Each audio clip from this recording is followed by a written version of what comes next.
Howdy, folks. I'm Bob Schrupp, physical therapist. Brad Heineck, physical And therapist. together we are the most famous physical therapists on the internet. In our opinion, of course. Just trying to Bob. mix it up, Brad.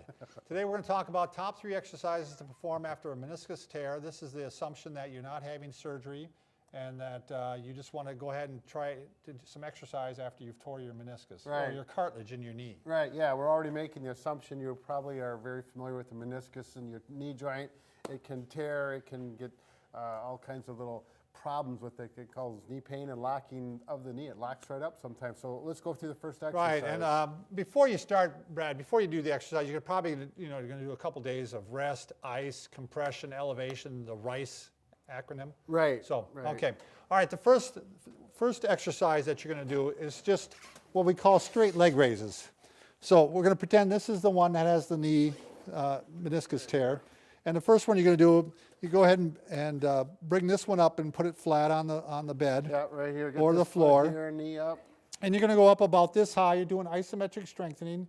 Count to what? How long, Brad? Well, I like to count to 8, 7, 8, somewhere in there. It depends how fast you count. That's right. If you count really fast, better count to 10. Right. And believe me, it'll start to shake after a little bit after you're doing these. So we're working the quadriceps. As a matter of fact, I can feel Bob's massive quad right here. And it's already starting to shake, isn't it? Yeah. Now, you're going to try and keep the knee straight with this, but you got to do as tolerated. If you're getting some sharp pain in there, you're going to have to not do this. Right. And good. How many we're going to do, Brad? I like to do 8 to 10. Okay, 8 to 10. I'm keeping the toe straight up on this one. Yep. Or do you want to turn out? Well, we're not going to do that because we're going to do the abductor. That's as well. right. Okay. Why don't we do that one next? Yep.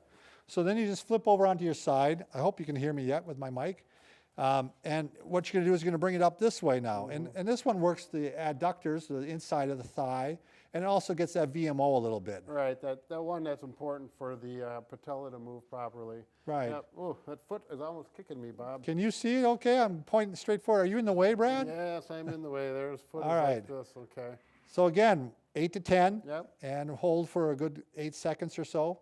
Yeah, these aren't going to necessarily heal your meniscus, but they're going to keep your leg in shape. That's what we're trying to do. Keep your legs strong. Now I got to flip over onto my side, and now I'm going to bring it up straight like that. Right. Knee is straight if you can do it. Point your knee up, Bob. That is what you do not want to do. You want to keep it pointed like this, and do it incorrectly. Bring your hip way over here. Like that. This is exaggerated, but you want to make sure your hip is way up like that. So you're doing a true hip abduction. 1, 2, 3, 4, 5, 6, 7, 8, 9, 10. Okay, and then the last one in this position you're going to do is you're actually going to go ahead and bend your knee a little bit, and you're going to dig your heel into the bed. So if I have my hand, can you relax, Bob? And I put my hand there. Right now he's squishing my hand, and it's a little painful. Yeah. You're strong, Bob. You're going to feel it in the hamstring, and that's what we're trying to do is isometric strengthening to the hamstring. Pushing down in that direction. Yep. Count to 10, same thing, 8 to 10, and a 10-second hold. Sure. And again, should be pain-free or just, if anything, a mild pain, but then you got to be careful. Now, then when you're in this position, then what you're going to go ahead and, you want to put that down, Brad? Sure. You can do this with your heel. You can do it with a sock on your foot instead of using a shoe. But you're going to go ahead and slide the heel this way and bend it as far as you can, as pain allows. Right. You want to make sure you're getting full range in that knee, full range of motion. And you can take your hands and help it a little bit if, you know. Exactly. You can go ahead and grab and pull it a little bit. Right. We're just getting that range of motion so things stay loose and the range of motion maintained. Stays full. And, hopefully the meniscus is not tore that bad that eventually it's going to heal on its own. You don't know if it's, Or if there's a piece broken off, maybe it'll get reabsorbed. Sure. Or it's just not going to give you any trouble. Right. I mean, if it's real painful or starts locking up with these exercises, it's not the thing to do. right. And in fact, Brad, can I use that chair? Sure. The other one is you're going to want to go ahead and stretch it straight.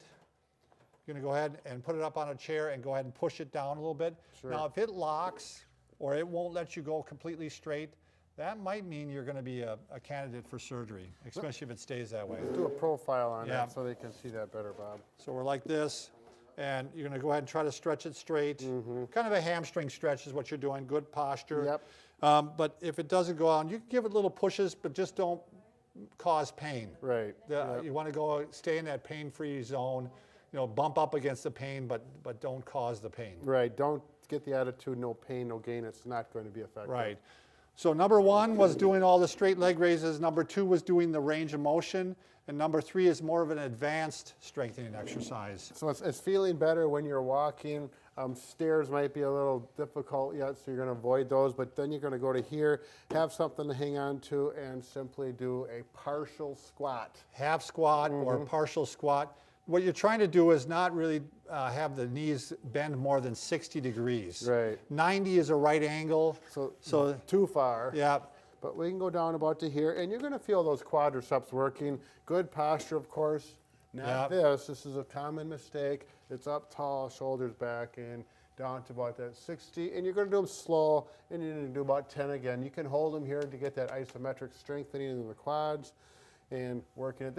All these are pretty. Yeah, pretty mild. What they found is that if you bend the knee only that far, less than 60 degrees, you're not really putting much stress on the meniscus. So you're not going to make things worse. You're not going to tear it worse. Right. So these are all things you can do, and hopefully that when the swelling goes down that you'll find out the tear. Maybe it's a tear, but that you can live with it. Right. It's not really giving you any pain. So why have anything done with it? Right. So, I don't know, Bob, we were getting pretty good at this. I would say so too. I don't know why you think that now, but I thought we always did pretty good. 742 videos now? Yeah, that's right. We've been around for a We while. got practice. So thanks a lot for watching.